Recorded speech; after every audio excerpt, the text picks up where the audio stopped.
obedience. So we are going to define what a state is, and out of the definition, we are going to identify the four elements that make a state a state. So let us have a rundown of the definition of the state. So what is a state? According to political scientist James W. Garner, a state is a community of persons, more or less numerous, permanently occupying a definite portion of a territory, independent of external control, and possessing an organized government to which the great body of inhabitants render habitual obedience. So out of the definitions of the state, we are going to deduce, we are going to get the elements by dissecting the phrases embodied in that definition. First, it is a community of persons. How many? More or less numerous. Second phrase, permanently occupying a definite portion of a territory. Then it is independent of external control. And number four, possessing an organized government to which the great body of inhabitants render habitual obedience. So these are the four phrases which we got from the definition of the state in the earlier slide. So out of these four phrases, we are now going to identify what are the four elements that make a state a state. First, people. From that definition given, which is more or less numerous. So this is the first element, people. The second element is territory, which is occupying a definite portion of the territory from that particular phrase. Then sovereignty, freedom from foreign control, and of course, number four, government. So what is people? When we say people, these are the inhabitants of the state. You and I belong to this element. We belong to the people of the state. We are the inhabitants of the state. So when you ask, what is the first element of the state? The first element of the state is people. And when you are asked, who are these people? They are the inhabitants of the state. Actually, people is considered as the most important element of the state because the three other elements of the state are run by the people. So it is very important that there are people in the state.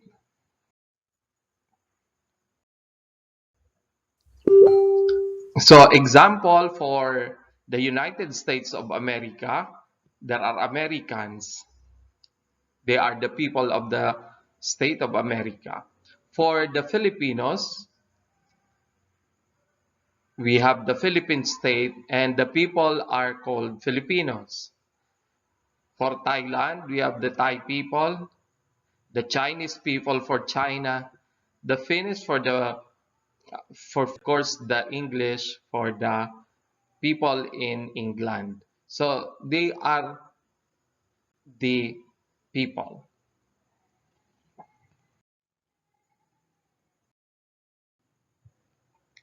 Maybe you are asking how many people are needed in order for a state to exist.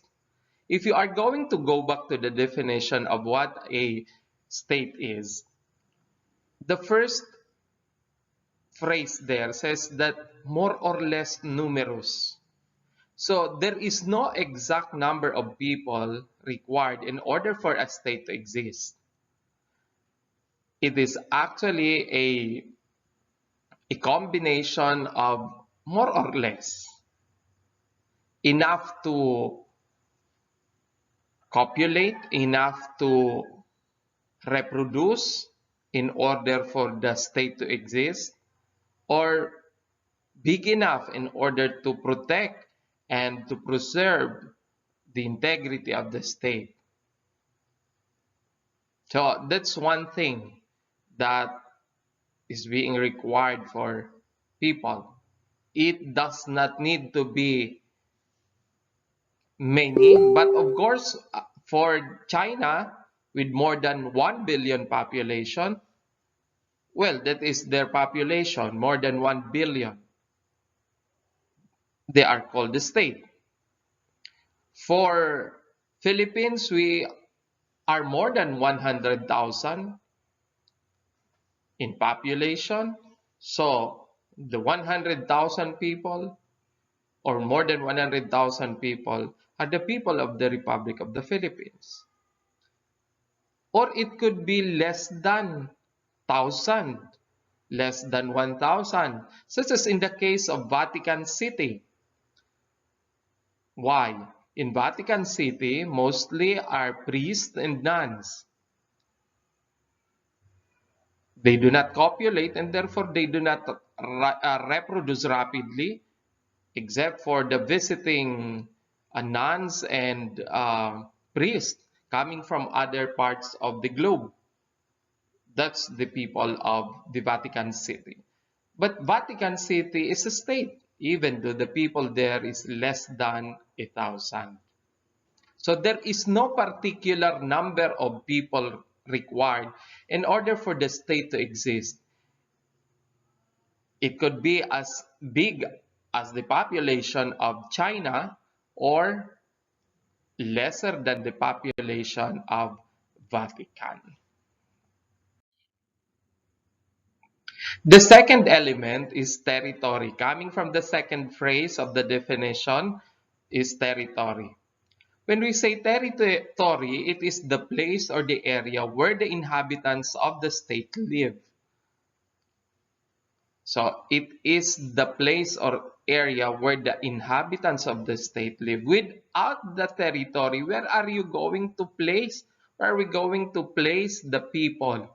So the people of the state live in the territory.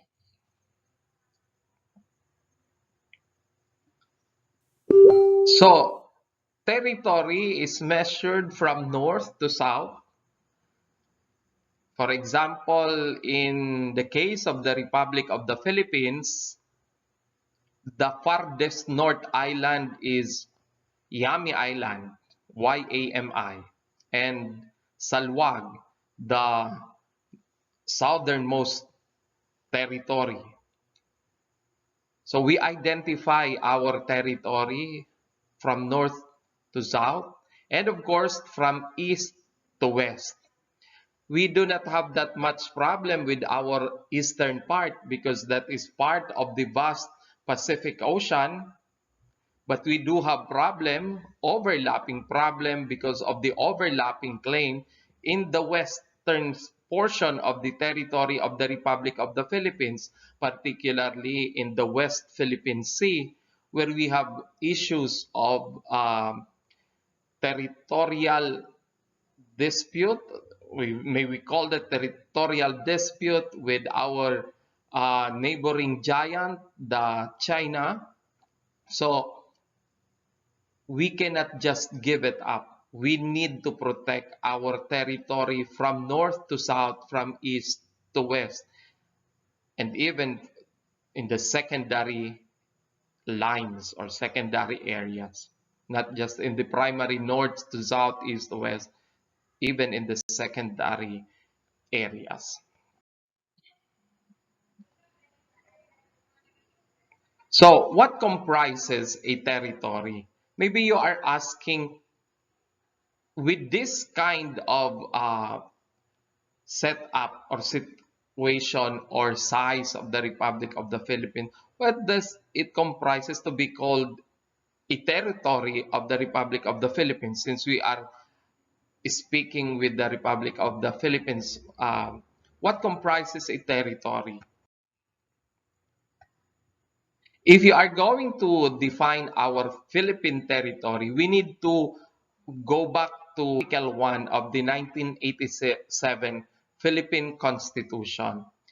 The 1987 Philippine Constitution, Article 1, states that the national If you are territory going to comprises define the our Philippine Philippine archipelago, territory, we need with to all the islands go and back waters embraced to therein, and all other territories over which the Philippines has sovereignty Article or 1 of the jurisdiction, 1987. consisting of its terrestrial, fluvial, and aerial domains, including its territorial sea, the seabed, the subsoil, the insular shelves, and other submarine areas. The waters around, between, and connecting the islands of the archipelago, regardless of their breadth and dimensions, form part of the internal waters of the Philippines. So that is quoted from Article 1 Constitution. So the Philippines is an archipelago. Why do we need to know and why do we need to understand that since the Philippines is an archipelago, we need to measure it. We need to enclose it in an imaginary enclosure through an imaginary lines in order for us to become one solid Republic of the Philippines. The Philippines is signatory to the United Nations Conventions on the Law of the Sea in January 10, 1982 in Jamaica, to which we agree and we define our territory as an archipelago. So what do we mean by an archipelago?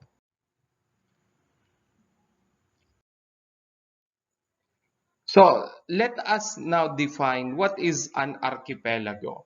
Because in the case of the Republic of the Philippines and other archipelago countries or state, we define archipelago in this definition. Archipelago is a group of islands surrounded by waters. So imagine the Republic of the Philippines with small, big islands. The biggest island is Luzon, followed by the island of Mindanao, and of course, the third island is in Panay. So, plus small and smaller and smallest islands.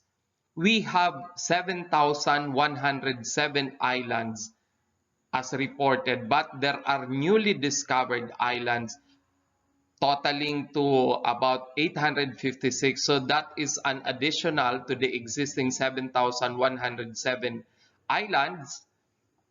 And we are second only in the number of islands to that of the Republic of Indonesia. Indonesia has more than 13,000 islands, while Philippines more than 7,000 islands only. Or the other way around, you can define archipelago as that portion of the water sprinkled with islands. So, whatever, it is an archipelago. So, the Republic of the Philippines as an archipelago state, we adhere to the archipelagic doctrine set forth in the United Nations Convention on the Laws of the Sea, or the UNCLOS, to which we won against that of the claim of nine-dash line of the Republic of China. Also of the definition given to us in Article 1 of the 1987 is an internal water. So what is this internal water? Based on the Article 1 of the 1987, the waters around, between, and connecting the islands of the archipelago, regardless of their breadth and dimensions. You know, if you are imaginative enough of the political map of the Republic of the Philippines, you can see there that the Republic of the Philippines is enclosed in an imaginary lines called the archipelagic boundaries. Now, the waters inside of that archipelago doctrine of that archipelagic lines are called internal waters, are around, between, and connecting the islands. Prior to the archipelago doctrine, the waters around, between, and connecting the islands are considered as international water. And therefore, since it is an international water, everybody can navigate therein, everybody can enter therein, which is to the detriment of the coastal state like the Republic of the Philippines. If we will not be adhering to the archipelago doctrine, what will happen to us?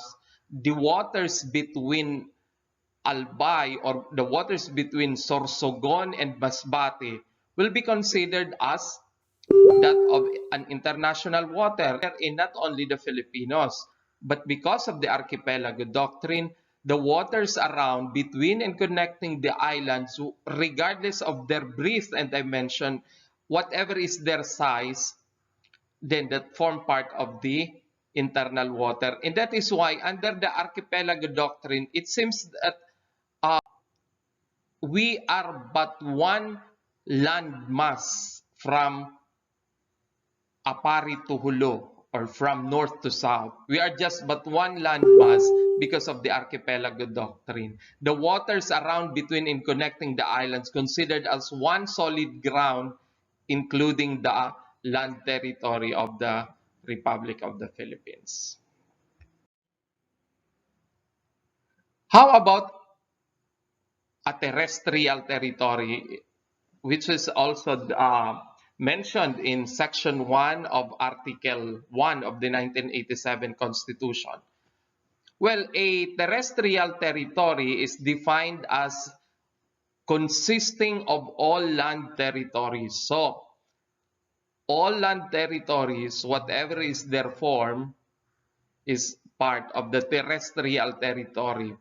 So it could be a mountain like that of the Mount Apo. It could be a volcano like the beautiful volcano of Albay, the Mayon volcano. It could be a valley like that of the valley in Benguet, or it could be a plain, a vast plain as that of the plain in central Luzon, or it could also be a plateau, a mountain. So these are examples of land territories which comprises the terrestrial territory of the state.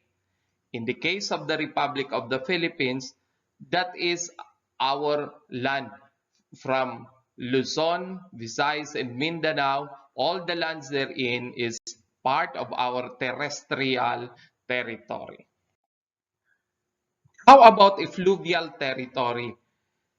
Fluvial territory is consisting of all small bodies of water. Example, lake, canal, or for example, in the Bicol region, there is that Bicol River connecting to the many uh, small rivers in the Bicol region, or the longest river in Cagayan. These rivers, just but the small bodies of water, the canal, the lake, the fall, this is part of the fluvial, or these are part of the fluvial territory of the state. And remember, if it is not in the small bodies of water, there can be no fluvial procession, because if it will be in the maritime territory, then it will be in the Pacific Ocean. So, fluvial territory consisting of all small bodies of water like lake, canal, and others. Territory. Maritime territory is consisting of the portion of large bodies of water, example, part of the ocean or of the sea. So, our maritime territory in the eastern part of the Republic of the Philippines, mainly portion of the Pacific Ocean, where most of the typhoons are coming in, while in the western portion of the Philippines, there is that West Philippine Sea, the South China Sea, the Sulu Sea. So these are part of the maritime territory of the Republic of the Philippines.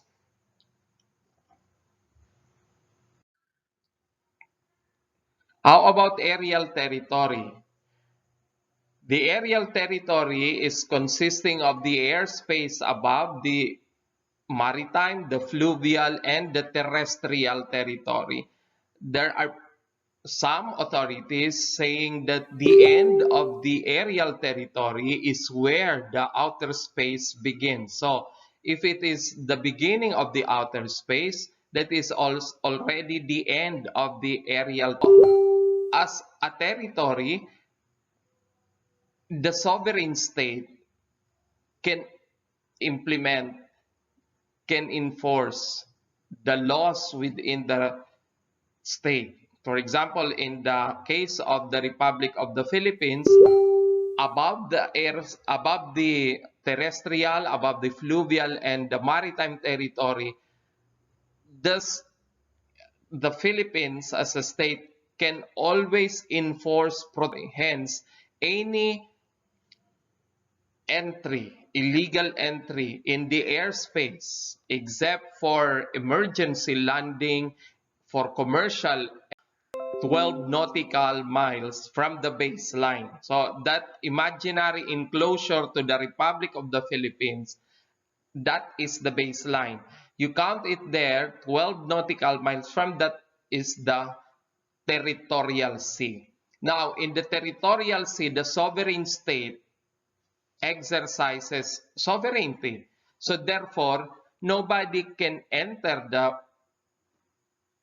the territorial sea of the Republic of the Philippines without asking permission from the Republic of the Philippines. So it means to say that they can only enter the territorial sea of the Republic of the Philippines without permission in cases of emergency. For example, there is a typhoon and there is a need for a vessel to dock for the meantime, in order for the typhoon to pass by, or there is an emergency that the vessel need to refuel, those are the only cases that they can enter the territorial sea during emergency cases, but not during, or but not any time without the permission of the Republic of the Philippines. There are cases where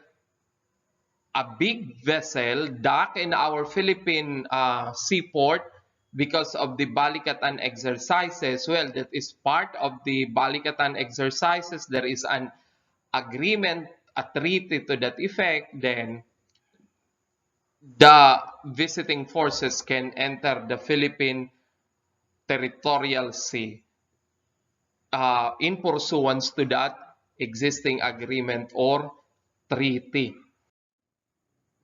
Then we also have, as mentioned in Article 1 of the Philippine Constitution, a contiguous zone. So what is a contiguous zone? Contiguous zone is that portion of the sea measured 24 nautical miles. So the territorial sea is measured 12 nautical miles. The contiguous zone is measured 24. TS 12 CZ or contiguous zone 24 nautical miles from the baseline or 12 nautical miles at the end of the territorial sea.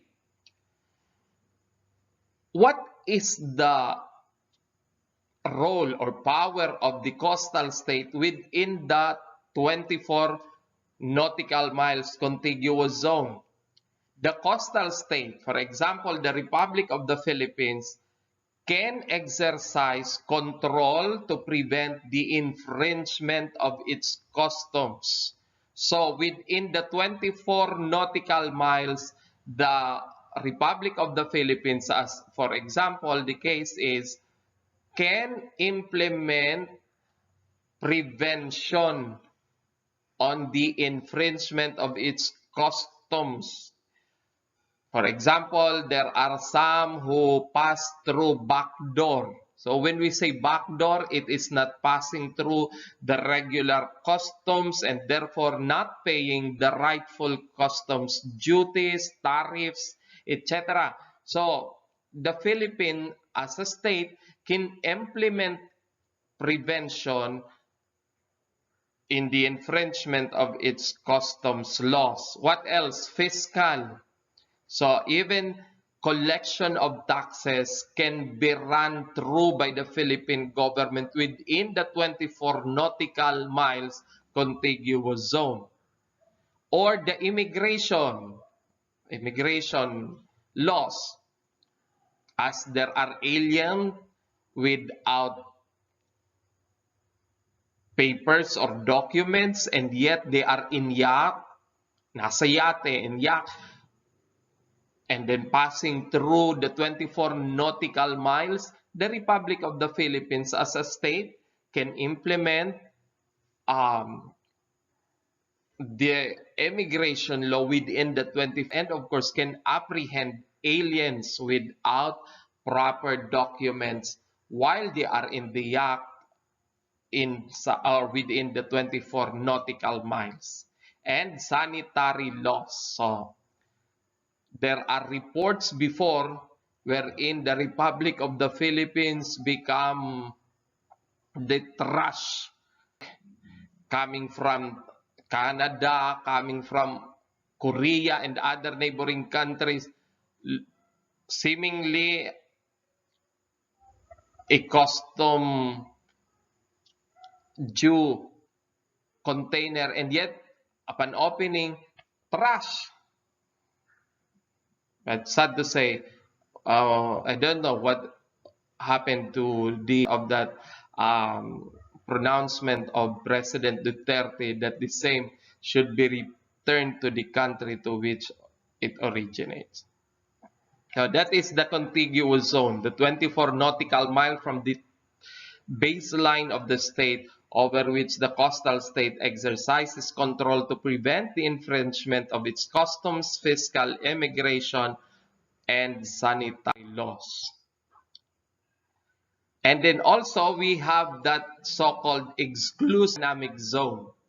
Under the UNCLOS or the United Nations Convention on the Laws of the Sea, an exclusive economic zone is that part of the sea extending up to 200 nautical miles over which a sovereign state has special rights regarding the exploration and exploitation of marine resources, including the installation of artificial islands and energy production.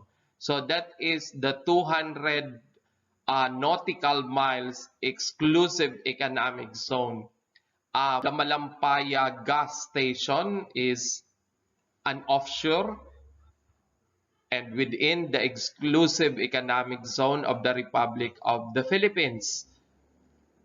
And also, the reason why there are overlapping claims in the South China Sea and in the West Philippine Sea, it is because also of the definition of an exclusive economic zone, which cross over with one another, which has claim in some of the portions or in some of the territories of the West Philippines and the South China Sea.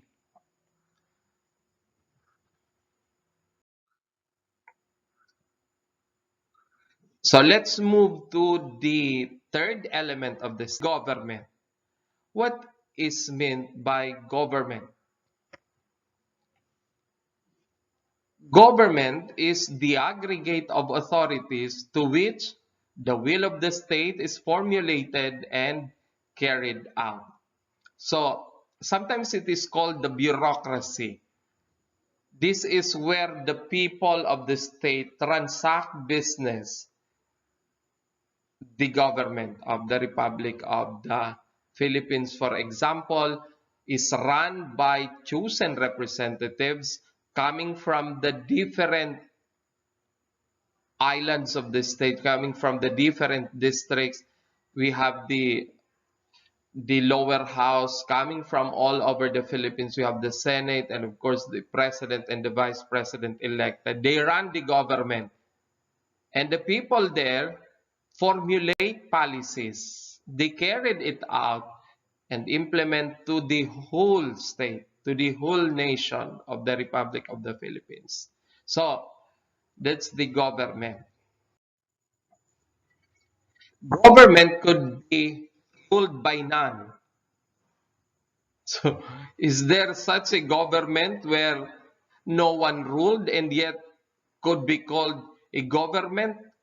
We will study further as we discuss further the prepared slides. Or it could be a government ruled by one, government ruled by few, or government ruled by many. So a government could be like that. What is a government by none? Example of government by none is anarchy. What is the characteristics of an anarchic government? One is lawless violence. If there is no particular ruler in a government, there could be anarchy. There could be lawless violence. There could be killing from one to another, burning one to another, arson, etc. Is lawless violence because of an anarchic government.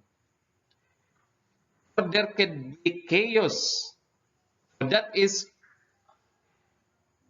what will happen if there will be no ruler in the government, when there is no proper rule in the government that is being followed. Or it could be a government ruled by one person. Example and most famous is monarchy. However, class, monarchy have changes in time. If before, when we say, before there is this saying, ang utos ng hari ay hindi kailanman nababali. That is part of the monarchical government ruled by one person. But through times, this kind of government has been the subject of many changes upon changes, that we see the present monarchical government as that limited rather than the absolute one. So a monarchy could be absolute or limited or constitutional. It is an absolute monarchy where the words of the monarch, the king, the queen, are rule to the people, to the subject. That is an absolute monarchy. That whatever the monarch says, everybody should follow. Otherwise, they will be meted with penalty. Worse, they will be meted with death. That is the absolute monarchy, where the king or the queen, the monarch for that example, exercises the three branches of government. They make the laws, they enact the laws, they implement the laws, and they interpret the laws for themselves. That's the absolute monarchy. But upon review of the present monarchies in the entire um, globe, the entire world, you can see that most of the monarchies are limited monarchy or constitutional monarchy. Take, for example, the monarchy in the United Kingdom of Great Britain and Northern Ireland. Queen Elizabeth II is no longer that one that represent or the one that runs the government. The monarch, Queen Elizabeth II, is just but a symbol of the monarchical government of the United Kingdom. And that is why the function of the monarch is more on a ceremonial function rather than of a head of the government or Good day. governmental function. That's why in a monarchical system of government, either a limited or constitutional monarchy, there are two heads. One is the head of the state and the second is the head of the government. The head of the state is usually the monarch, where the function is usually ceremonial. When there is a ceremony, they have the function. When there is no ceremony, they don't have a function at all. But there is the second head, which is the head of the government, who runs the affair of the government, who execute the laws, who made the laws work in the government. That's the head of the government. And in the United Kingdom of Great Britain and Northern Ireland, the head of the government is the Prime Minister. The Prime Minister. So that is absolute versus limited or constitutional monarchy. And there is also this government ruled by few persons. Example is oligarchy. Oligarchy are the few chosen rich people. They are the oligarchs. Usually they run business, they run the economy. That's the oligarchy. And during the State of the Nation address of President Duterte in the fourth Monday of July of 2020, he made mention of the oligarchs. Well, in a country like the Republic of the Philippines, where most of the leaders were chosen by the people, oligarchs are just but mere contributor of the selection of the leaders in the government. However, since they run big businesses, they have plenty of people, and that is why they can also twist their mind by letting them vote according to those people who have supported the business of the oligarch, who has made the oligarch richer because these oligarch, though they are not sitting in the government, they are not running the affairs of the government, they place also people who can run the government for themselves. So this is oligarchy, the rule of the rich, the famous, the elites. And why is it belong to the government ruled by few persons? Because they are not so many, they are only few, but yet they can change the time, they can change the events, they can remove one president to another. That's the oligarchs. They are few, but they are powerful. Or it could junta. An example of a junta is a military junta. So they are just but few, but they can also revolt. They can stage a revolution against the government. If they failed to overthrow the government, they will be subjected to cases for coup d'etat or other. But if they were able to throw, they just but few, but they were be able to throw the government, they run the government, then they are few, but they are powerful few. That's the military junta. And of course, we have a government ruled by many. A government ruled by many, a government where the voice of the people is the supreme power. Example of this is democracy. The word democracy comes from the root word demo, which means demos, which means people. So democracy is a government of the people.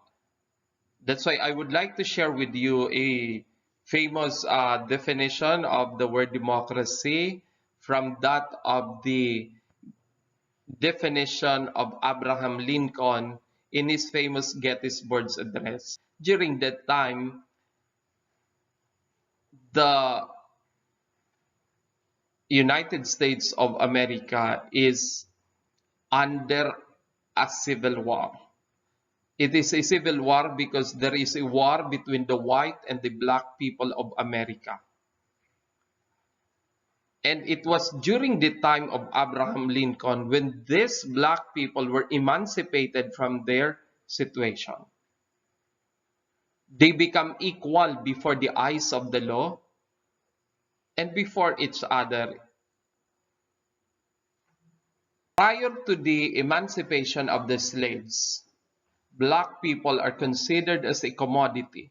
They can be sold anytime. They can be the subject of a buy and sell. If you were able to read Harriet Beecher Stowe's book, Uncle Tom's Cabin, you can read there the main character of Tom, who is from Africa, and were sold from one to another as if a commodity, a good in the market that can be sold anytime. And that during the time of President Lincoln, he made the famous speech in the Gettysburg, and that is now the Gettysburg Address, where he defined democracy as a government of the people, by the people. However, in this present situation, this government of the people is changing in its definition. Instead of spelled OF, it's becoming OFF. The people whom they elected can no longer be found. Doors of their houses are closed. Visitors, when you see them in the public, they were off to the people. Much more, they have the reason in this time of pandemic not to see them because of the fear of contracting a COVID-19 case or disease. Instead of by the people, BY. O, tingnan nyo na mali na tuloy sa slide. It's BUY. Instead of by the people, which is, it's becoming a BUY, by the people. Very rampant. There are so many reports that during elections, people are being bought in order to vote for a politician or to a person, especially if that candidate is not worthy of the position. But because they are buying people, because they have the money to buy the people, then the people are also accepting them. So instead of buy the people, which is BY, it's becoming BY. You buy the people so that you have the support. And for the people. For the people. However, the sad reality is instead of for, which is FOR, it's becoming FOOL, fool the people. We are some words of the politician by the words of our candidates that we are being swayed of voting them. However, we need to understand that the government is for the people, not supposed to fool the people. That's the government ruled by many. A democratic government is a government ruled by many. And therefore, we need also to understand that democracy is could be a direct or indirect. Let's see what's the difference between the two. So direct or indirect or representative. Now, when we say direct democracy, it is the people who govern themselves right then and there. It means to say that when the people would like to construct a road, there's no need to call for a leader to construct. They themselves construct the road. So that's direct democracy. However, as time passes by, increase in population, the size of the territory are some of the considerations why direct democracy is just but a part of the small activity rather than of a wider perspective and a wider group. It's just focus on the barangay rather than in a wide scenario or a countrywide scenario. So in a countrywide scenario, it's more of a representative government where people are electing leaders on their behalf.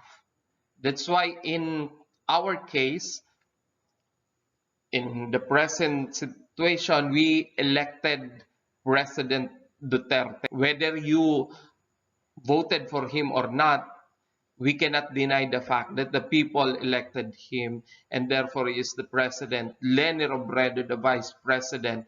We have the Senate president, Tito Soto, the Speaker of the House, Alan Peter Cayetano, the congressmen and the senator. They are the representative and they are now the representative of the people. Our ideals, our beliefs, our wants are no longer exercised by us in terms of governmental function, but it is being exercised by our chosen representative. So that's the representative government. That's the essence of being a Republican. When we say Republic of the Philippines, the word republic means a Republican state is a government of representative. So it's a representative government. People leading the people are elected by the people. Then there is also this so-called presidential versus parliamentary government. A presidential government like the Republic of the Philippines, where the president is the head of the state and at the same time the head of the government. It's the presidential form of government. That's why our president represent both the affairs of the government and the affairs of the state. That's the role in a presidential form of government.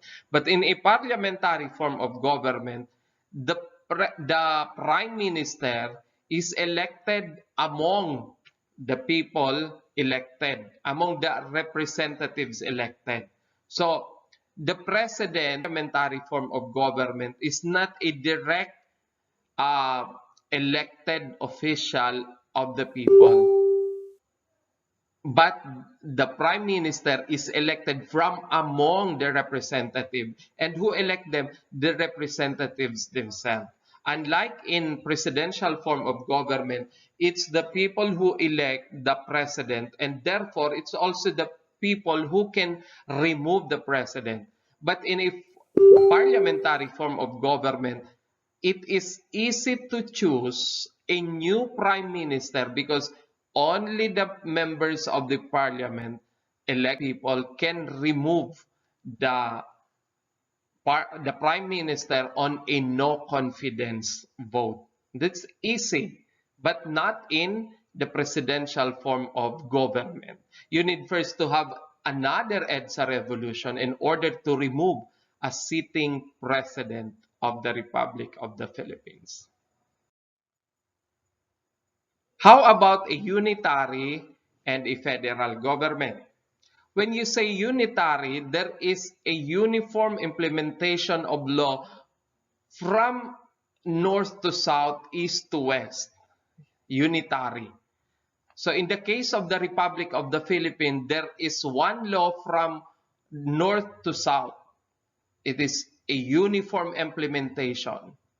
But in a federal form of government, it's a state within a state. This is a federal form of government. Look at the case of the United States of America. The United States of America is composed of 50 states.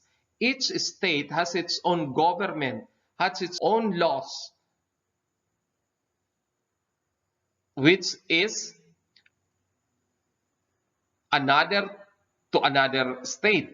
So there is no uniform except that the federal government implements the the federal law. But within the states, among the 50 states of the United States of America, each state has its own implementation of rules, has its own implementation of law. And therefore, you cannot say that this particular law is applicable in California and therefore it is also applicable in New York. No, because New York and California are two different states implementing two different laws, which are maybe not acceptable to one and acceptable to the other, for example.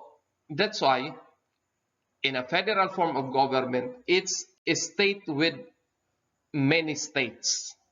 That's form of government. But in unitary form of government, it's united as one from north to south, from east to west. Then let's move to the fourth element of the state, which is sovereignty. What is sovereignty? Sovereignty is the supreme power to command obedience to its populace and freedom from foreign control. So, as you can see, in the definition of sovereignty, there are two kinds. One is internal and the other is external. So, when we say internal sovereignty, is that the power to command obedience within the territorial jurisdiction of the state. That's why inside the Republic of the Philippines, as the case in review, or in the case of the Republic of the Philippines, we have the implementation of laws within the territorial jurisdiction of the Philippines, and that is what we call the internal sovereignty. If you are caught violating, for example, traffic rules, that's internal policy, that's internal rules. We can be apprehended, or the police can apprehend, give you citation ticket, and then if you fail to pay, you can be incarcerated. That's part of the internal sovereignty of the state. There is also this If there is internal sovereignty, there is also what we call the external sovereignty, or freedom from foreign control, otherwise known as independence. Now, when we say freedom from foreign control, it means that another country cannot interfere into the affairs of another country, because that is in violation of the particular state. So, whatever is the size of the state, whatever is the economic status of the state, whatever is the feature of that particular state, nobody can encroach into its affairs simply because it is the external sovereignty of the country or of the state. So it is important to know why there is a need to respect one's independence, because an encroachment of that in the independence of another will result to a war, because that's part of intruding into the affairs of the state. So we need to understand that external sovereignty is very important to the people, whether the uh, people living in a particular state is poor, or whether that particular country is very small in population. Before the eyes of the United Nations and the existing agreements amongst states, every state is independent and nobody can encroach to the affairs of another. So I hope everybody is good. After we were able to discuss the meaning of the state and the four elements of the state, we will be able to discuss further in the next online lecture. I hope you will be able to catch me once again, and I hope that I was able to share with you the things that you need to know about the state and its elements. Thank you so much.